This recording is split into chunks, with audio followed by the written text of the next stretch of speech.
திமுக budget பாத்தீங்கன்னா அடையார் நதியை சுத்தம் செய்வோம் 1500 கோடி.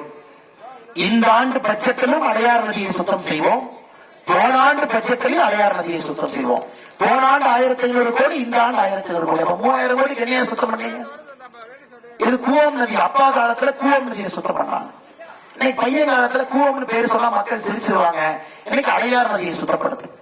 திராவிட முன்னேற்ற கழகத்தினுடைய பட்ஜெட்டை பாருங்க, கமிஷன் போடுவதற்காகவே அந்த பட்ஜெட் இருக்கும். ஆனா பாரதிய ஜனதா கட்சியை பொறுத்தவரை தொலைநோக்கு பார்வை. அடுத்த 5 ஆண்டுகள் 10 ஆண்டுகள் மனித வளர்ச்சி வர வேண்டும் என்றால் கல்விக்கு என்ன முக்கியத்துவம் கொடுக்கணும், சுகாதாரத்துக்கு என்ன முக்கியத்துவம் கொடுக்க வேண்டும். காவல்துறை மாதிரி ஒரு கொடுமையான துறை எங்கேயுமே இல்லைங்க. 16 மணி நேரம் 17 மணி நேரம் அவர்கள் வேலை. இதே பாரதிய ஜனதா கட்சி உறுதியா இருக்கும். பாருங்க, காவல்துறைக்கு உண்மையாலும் நேர்மையாக அவங்க பக்கம் நிக்கிற ஒரே கட்சி பாரதிய ஜனதா கட்சி. ஆனா காவல்துறை யாரை ஃபர்ஸ்ட் அரெஸ்ட் பண்ணுவாங்கன்னா பாரதிய ஜனதா கட்சியுடைய தொண்டர்கள் தான். சோசியல் மீடியால போஸ்ட் போட்டாங்க, எங்கேயோ கொடியேற்றினாங்க. அது ஒரு நல்ல ஒரு புதுக்கோட்டையில் ஒரு அம்மா நல்ல ஜோக் சொன்னாங்கன்னே, வீட்டுல 100 பவுன் காணாம போயிடுச்சுனே, காவல்துறைக்கு போன் பண்ணி பார்த்தேன் ஒருத்தர் வரல, அண்ணே பாரதிய ஜனதா கட்சி கொடியேற்றாங்கன்னு சொன்ன உடனே கிளம்பி வந்தாங்கன்னா எஃப்ஐஆர் போட்டாங்க. ஐயா, அது போன்ற இன்னைக்கு வளர்கின்ற கட்சியின் மீது ஒரு வன்மம் ஆட்சியாளர்களுக்கு. காவல்துறையை ஏவல் துறையாக பயன்படுத்திக் கொண்டிருக்கிறார்கள். ஆனால் நாங்கள் எங்களுக்கு போட்டியோ பொறாமையோ இல்லைங்க. காவல்துறையை எப்படி மறுசீரமைப்பது என்று யோசித்துக் கொண்டிருக்கின்றோம். இன்னைக்கு அவர்கள் வாங்கக்கூடிய சம்பளம் ஒண்ணுமே இல்லைங்க. அந்த சம்பளத்தில் ஒரு குடும்பம் நடத்தவே முடியாது. தெலங்கானா காவல்துறையை பாருங்க, தமிழ்நாட்டுடைய காவல்துறையை பாருங்க, சம்பளத்தை ஒப்பிட்டு பாருங்க. அதனால்தான் நாங்கள் சொல்லி இருக்கின்றோம், முதல் நாள் பாரதிய ஜனதா கட்சி ஆட்சிக்கு வரும்பொழுது காவல்துறையினுடைய சம்பளம் இரட்டிப்பு செய்யப்படும் என்று சொல்லி இருக்கின்றோம். சம்பளம் நேர்மையா இருங்க, பண்பா இருங்க, பொதுமக்கள்கிட்ட டைட்டா பேசாதீங்க, சத்தம் போட்டு பேசாதீங்க, மென்மையா பேசுங்க. என்ன வேணுமோ ஆட்சிகளை செய்து கொடுக்கின்றோம். அதே நேரத்தில் 8 மணி நேரத்துக்கு மேல வேலை செய்யாது. 725 தொகுதியிலேயே எல்லா இடத்திலும் இதை பற்றி பேசிக் கொண்டு வருகின்றோம். கல்வியை பத்தி, சுகாதாரத்தை பத்தி, காவல்துறையை பத்தி, நீர் மேலாண்மையை பத்தி, விவசாயத்தை பத்தி, சாராயத்தை பத்தி, கல்லுக்கடைகளை பற்றி. அதனால இந்த யாத்திரையை பொறுத்தவரை மக்களுக்கு ஒரு விதத்துல ஒருவேளை பாரதிய ஜனதா கட்சி 2026 நாம் வாய்ப்பு கொடுக்க வேண்டும் என்றால் அந்த ஆட்சி எப்படி இருக்கும் என்பதற்கு இந்த யாத்திரையிலே உங்களுக்கு நாங்கள் கோடிட்டு காட்டிருக்கக்கூடிய பேச்சுக்களே ஒரு சாட்சிங்க. இப்படித்தான் நம்ம ஆட்சி இருக்கும். நம்ம ஆட்சியை பொறுத்தவரை தொலைநோக்கு பார்வையில இளைஞர்களுக்கு வேலை வாய்ப்பு. திமுகவுடைய தேர்தல் அறிக்கையை பாருங்க. 2021 தேர்தல் அறிக்கையில சொல்லியிருப்பார்கள், நாங்கள் ஆட்சிக்கு வந்தால் 3,50,000 பேருக்கு அரசு வேலை. 5 ஆண்டுகள்ல 3,50,000 பேருக்கு அரசு வேலை. ஐயா, டிஎன்பிஎஸ்சி குரூப் 1 எக்ஸாம் நடத்தி 14 மாசம் ஆகுது, ரிசல்ட் வரல. குரூப் 2 குரூப் 2A ரிசல்ட் வரல. குரூப் 3 ரிசல்ட் வரல. குரூப் 4 மட்டும்தான் ரிசல்ட் வந்திருக்கு. டூரிஸ்ட் எக்ஸாம் நடத்தி இருக்காங்க, கம்பைன்ட் இன்ஜினியரிங் எக்ஸாம் நடத்தி இருக்காங்க, 6 பரீட்சை நடத்தி இருக்கிறாங்க. 5 ஆண்டுகளுக்கு நீங்க 3,50,000 பேருக்கு அரசு வேலை கொடுக்குறீங்கன்னா 33 மாதத்திற்கு 1,75,000 பேருக்கு அரசு வேலை கொடுத்திருக்க வேண்டும்.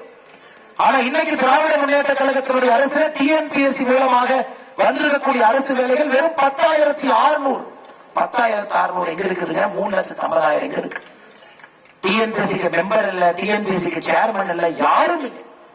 எல்லாம் சொந்தக்காரங்க, கூட இருந்தவங்க. இவங்களே நீ கவர்னர் அனுப்பிச்சா எப்படி கவர்னர் கையெழுத்து போடுவார்?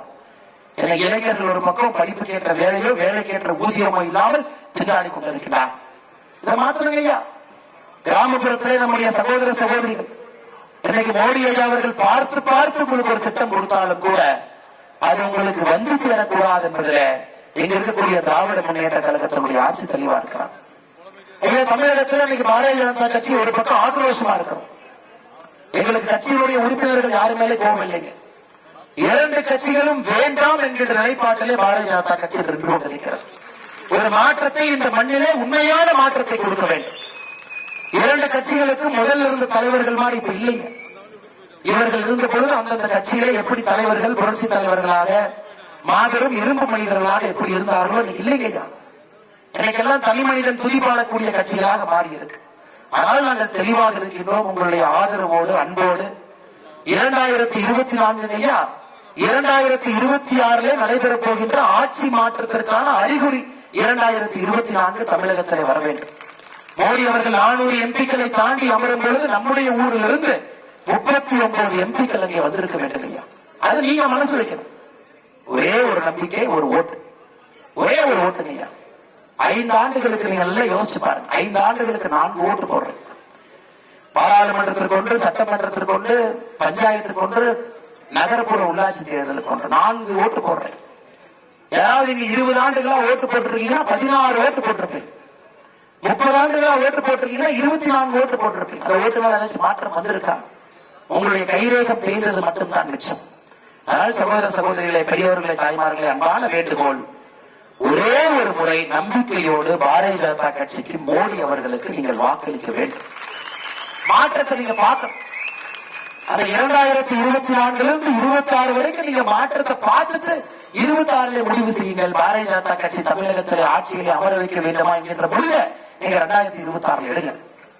ஆனால் அதற்கு நீங்கள் பதம் பார்க்க வேண்டும்.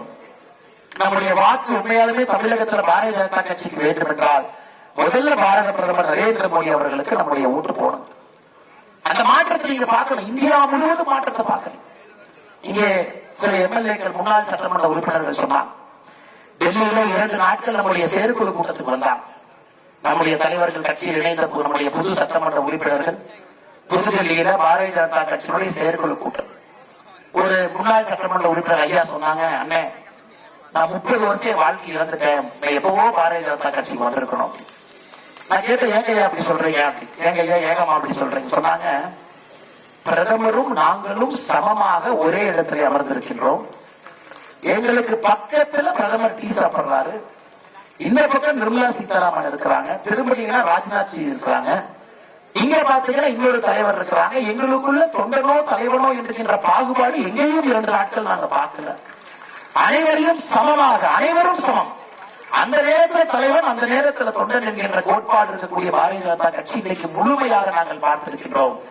30 ஆண்டுகளுக்கு முன்பே நாங்கள் பாரதிய ஜனதா கட்சிக்கு வந்து உழைத்து இந்த கட்சியை ஆட்சிக்கு கொண்டு வந்திருக்க வேண்டும் என்று மேடையில் இருக்கக்கூடிய ஒரு தலைவர் என்றும் சொன்னார். அப்படிப்பட்ட அற்புதமான ஒரு சித்தாந்தம் இருக்கக்கூடிய கட்சி. என்னை போன்ற சாமானிய மனிதர்கள் இந்த கிராமத்துல, இந்த ஊர்ல, விவசாய குடும்பத்துல பிறந்து எனக்கு நரேந்திர மோடி அவர்களுக்கு சமமாக அமர்ந்து எந்த பிரச்சனையாக இருந்தாலும் ஒரு தொலைபேசி மூலமாக அவருக்கு அழைத்து சொல்லக்கூடிய ஒரு தகுதி இந்த கட்சி கொடுத்திருக்கலாம். ஒரு முதல் தலைமுறை விவசாய குடும்பத்திற்கு கிடைத்திருக்கக்கூடிய மரியாதை இது இந்தியாவில எந்த கட்சி கொடுக்காதுங்க. எந்த கட்சி கொடுக்காது. அரசியல் 30 வருஷம் ஆச்சுங்களாங்க ஐயா. நம்ம அரசியலுக்கு 40 வருஷம் ஆச்சோம். இந்தியாவில் இருக்கக்கூடிய மாநில தலைவர்களே நம்முடைய வயசு தாங்க ஐயா குறைவு. 38 39 வயசு நாம தான் இருக்கும். அவ்வளவு மரியாதை ஏன் கொடுக்கிறாங்கன்னா முதல் தலைமுறை மனிதனுக்கும் அந்த மரியாதை இந்த கட்சியில் இருக்கு. யாராக இருந்தாலும் கூட சமமாக இந்த கட்சி நடத்தும். அதனாலதான் நீங்க இருக்கக்கூடிய எல்லா இளைஞர்களுக்கும் அன்பாக வேண்டும். சமுதாயத்தை மாற்ற வேண்டும். மாற்றத்தை உங்கள் கண்ணால் பார்க்க வேண்டும். சமகாலத்துல ஒரு வளர்ச்சியடைந்த பாரதத்தை நீங்கள் உருவாக்க வேண்டும் என்றால் ஒரு நாள் கூட தாமதிக்காம இன்றே நீங்கள் பாரதிய ஜனதா கட்சியில் இணைய வேண்டும். இன்றே பெருமையா சொல்லுங்க. இந்த கட்சியில யாருக்கும் சலாம் போட வேண்டிய அவசியம் இல்லை. யாரையும் புகழ்ந்து பேச வேண்டிய அவசியம் இல்லை. யார் போட்டோவையும் பாக்கெட்டில் வைக்க வேண்டும் என்கின்ற அவசியம் இல்லை. யாரையுமே ஒரு தானே தலைவர் என்று சொல்ல வேண்டிய அவசியம் இல்லை. அண்ணாமலையாக இருந்தாலும் அண்ணாமலை என்று பெயர் சொல்லி கூப்பிடுங்க. நரேந்திர மோடியாக இருந்தாலும் நரேந்திர மோடி என்று பெயர் சொல்லி கூப்பிடுங்க. தைரியமாக மைக்கில மாநில தலைவர் நான் சொல்றேன். அனைவரையும் சமமாக நடத்தக்கூடிய கட்சி பாரதிய ஜனதா கட்சி. அப்படிப்பட்ட அற்புதமான கட்சி இன்னைக்கு இந்தியாவில் நமக்கு கிடைத்திருக்கிறது. வழிநடத்தக்கூடிய அற்புதமான நரேந்திர மோடி அவர்கள் நமக்கு கிடைத்திருக்கிறார்கள். அதனால் இங்கு இருக்கக்கூடிய எல்லா பெரியவர்கள், தாய்மார்களுக்கு முதல்ல நன்றியை தெரிவித்துக் கொள்கின்றேன். இன்று அரவக்குறிச்சியில 100வது நாளாக நடக்கக்கூடிய இந்த கடினமான யாத்திரை ரொம்ப சுலபமான யாத்திரை இல்லைங்க. ரொம்ப என் வாழ்க்கையில எத்தனையோ வேலைகளை செய்திருக்கின்றேன். ஆனால் இவ்வளவு கடினமான ஒரு யாத்திரையை நான் பார்த்தது இல்லைங்கய்யா. மழை, வெயில், எல்லா இடத்துலயும் நீங்க இருக்கணும். எல்லா தரப்பட்ட மக்களை பார்க்கணும். மிக பொறுமையாக இருக்கணும். சில இடத்துல மக்களே கோவப்பட்டாலும் கூட பொறுமை உங்க இடத்துல இருக்கணும். சில இடத்துல நேரமே போவோம், சில இடத்துல லேட்டா போவோம் ஐயா. சில இடத்துல காவல்துறை அனுமதி கொடுப்பாங்க, கொடுக்க மாட்டாங்க. ஒரு ஊர்ல ஒருவருக்கும் ஒரு பிரச்சனை. வந்தவங்க எல்லாம் பேசணும்னு நினைப்பாங்க, மனுவை கொடுக்க வேணும்னு நினைப்பாங்க, சரி செய்யணும்னு நினைப்பாங்க. இது ஒரு பக்கம் மிக மிக கடுமையான யாத்திரையாக இருந்தாலும் கூட அடிப்படையில என்னை ஒரு நல்ல மனிதனாக மாற்றி இருக்கக்கூடிய யாத்திரை. பொறுமை, சகிப்புத்தன்மை, மக்களுடைய இன்னும் ஆழமாக மக்களுடைய நேர்மையை பார்ப்பதற்கு ஒரு ஏழை மனிதனுக்கு நெஞ்சில் இருக்கக்கூடிய அந்த நேர்மை, தனி மனிதனாக ஒரு மனிதன் அந்த யாத்திரையில வந்து அவன் கட்டக்கூடிய வரிக்கு நேர்மையாக திருப்பி அரசு தர வேண்டும் என்று நினைக்கக்கூடிய அந்த நேர்மை, ஒரு குழந்தையை கூட்டி வந்து நாளை நீ வளரும் பொழுது எப்படிப்பட்ட அரசியல் கட்சி ஆட்சியில் இருக்க வேண்டும் என்று தூரத்திலிருந்து காட்டக்கூடிய பெற்றோர், இரவு 11 மணி ஆனாலும் கூட தைரியமாக ஒரு குடும்ப பெண் ரோட்டோரத்தில் வந்து இந்த யாத்திரைகளை பங்கெடுத்து விட்டு செல்லக்கூடிய ஒரு தன்மை, எல்லாவற்றையும் தாண்டி இளைஞர்களுடைய கனவை நிறைவேற்றக்கூடிய ஒரே சக்தி பாரதிய ஜனதா கட்சி என்பதை நம்பி வந்திருக்கக்கூடிய யாத்திரை. அது 225 தொகுதிகளும் வேறு வேறு தொகுதிகள் ஐயா. ஊட்டி மலை, கொடைக்கானல் மலை, 45-46 டிகிரி இருக்கக்கூடிய ராமநாதபுரம் கடல் பகுதி எல்லாம் சுத்தி வந்தாச்சு ஐயா. ஆனால் உறுதியாக நான் சொல்லிக் கொண்டிருக்கின்றேன், தமிழகம் மாறிவிட்டது. அரசியல் களம் முற்றிலும் மாறிவிட்டது. 2024 என்பது ஒரு மிகப்பெரிய மாற்றம் தமிழகத்தில் வர இருக்கு.